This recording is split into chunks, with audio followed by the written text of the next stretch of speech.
Bismillahirrahmanirrahim. Assalamualaikum warahmatullahi wabarakatuh. Saya Muhammad Juna Alfani dari Prodi Fisioterapi semester 5 kelas C3. Baik, di sini saya akan menjelaskan tentang manajemen evakuasi korban massal. Manajemen evakuasi korban massal dapat menggunakan triase, yaitu cara untuk melakukan pemilihan penderita berdasarkan kebutuhan pertolongan medis dengan tujuan untuk menentukan prioritas penolong dan evakuasi korban massal. Triase ini dapat digunakan pada saat bencana alam, kemudian bencana akibat ulah manusia. Contoh bencana alam, banjir, longsor, atau gempa bumi, dan lain-lain. Nah, untuk contoh bencana akibat ulah manusia, yaitu ada kebakaran, nuklir, bom, dan lain-lain.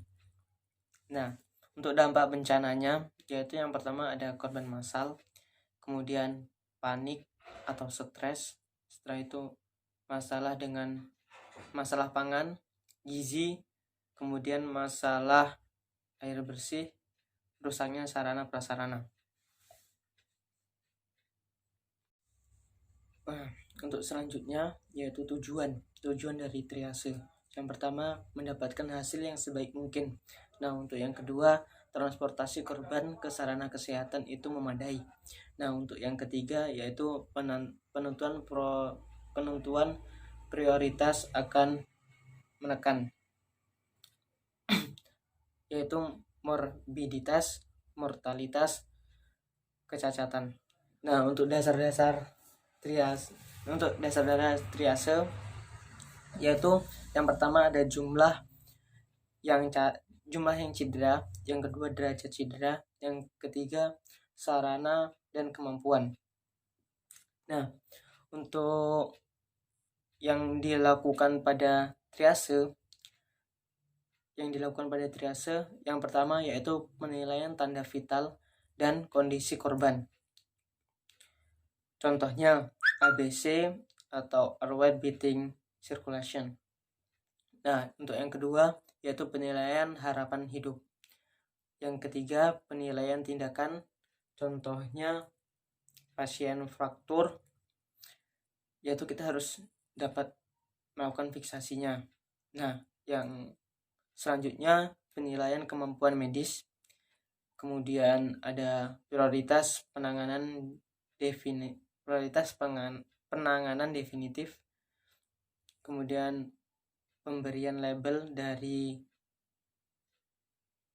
cara apakah pasien ini masuk dengan label hitam atau dengan label merah atau kuning dan lain-lain. Baik, selanjutnya yaitu metode.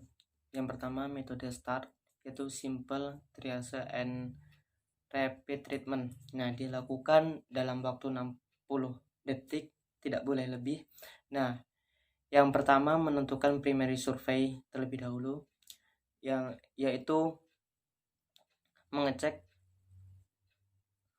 ABC atau airway breathing circulation, kemudian menentukan pasien masuk dalam prioritas berapa.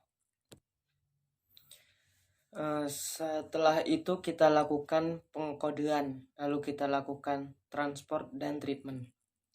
Nah, selanjutnya di sini ada beberapa prioritas. Prioritas pertama yaitu warna merah untuk luka berat dan mengancam jiwa. Itu warna merah. Yang kedua warna kuning yaitu luka berat tetapi tidak mengancam jiwa. Nah, yang ketiga yaitu warna hijau, yaitu penderita luka ringan seperti fraktur tertutup. Nah, yang keempat itu hitam. Prioritas 4 yaitu berwarna hitam, yaitu luka yang sangat berat tidak dapat diselamatkan lagi. Selanjutnya saya akan membahas lagi tentang prioritas 1, 2, 3, 4.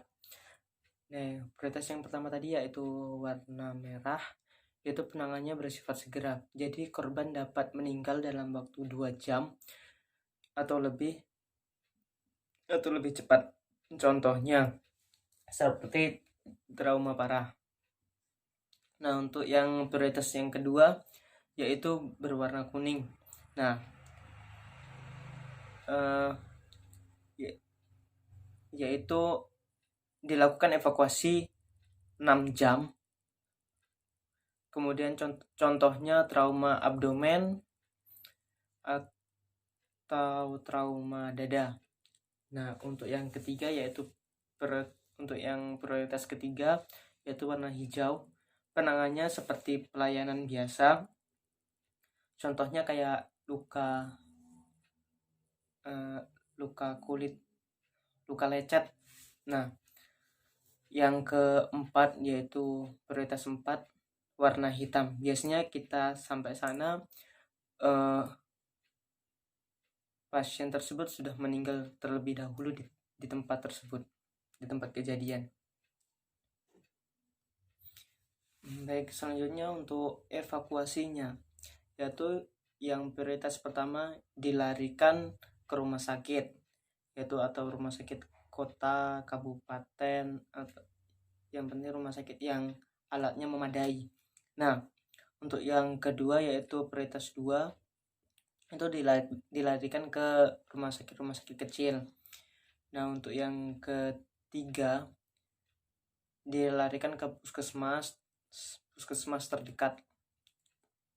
Nah, tapi kita harus menghitung jaraknya dari kejadian ke rumah sakit tersebut. Contohnya ada pasien dengan warna prioritas 1 yaitu warna merah.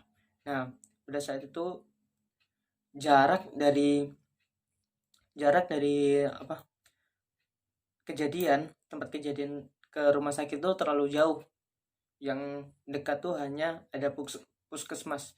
Kita tidak apa-apa ke puskesmas terlebih dahulu agar mendapatkan penanganan terlebih dahulu daripada kita langsung ke rumah sakit terlalu jauh, takutnya ada resiko yang tidak terduga-duga.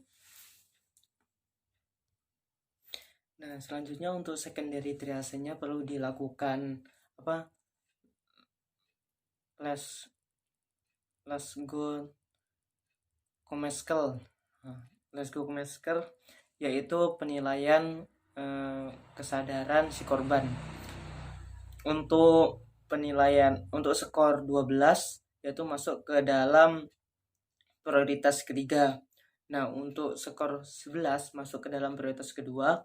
Untuk skor 10 ke bawah itu masuk dalam prioritas 1. Terima kasih.